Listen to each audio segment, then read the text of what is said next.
What you see here is $10,000 on the table. You can take this money as a loan, but I will charge you a little bit of interest rate. Like most people, you take the money and you go buy a nice car. But in 10 years, it's time to pay me back.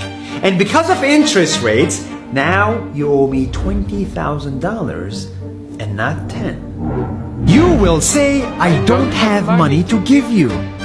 And if you don't, I take your car and a piece of your house. Damn. This is how debt works. And after 3 years of traveling the world, I noticed that this is exactly what China is doing. For example, take the small island nation of Sri Lanka. This developing country needs money and China has a lot of it. So Sri Lanka took billions of dollars in Chinese loans. It was easy money just there to be taken.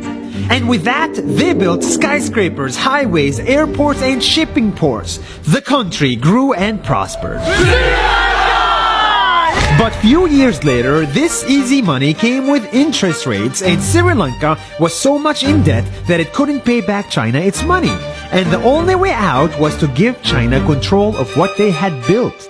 In other words, Sri Lanka lost a piece of its home to China because of debt.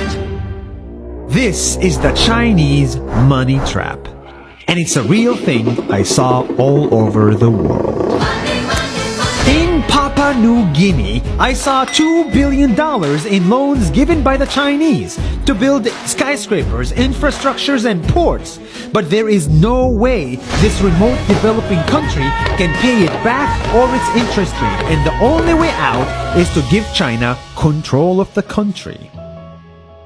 In the Maldives, Pakistan, Malaysia, Laos, Kazakhstan, Mongolia, Egypt, Kenya, and South Africa,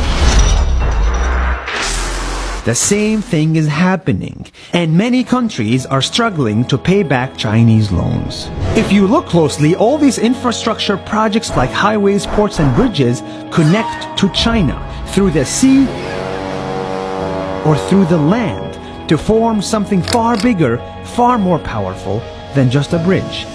A new Silk Road. The world is already made by China, and I think slowly it will be owned by China.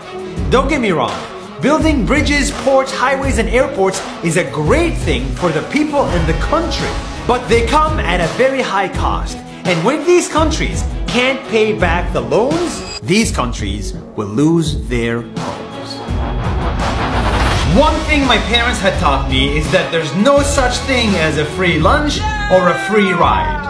So if we're not careful with our money or other people's money, then we better start learning Chinese. 下周见。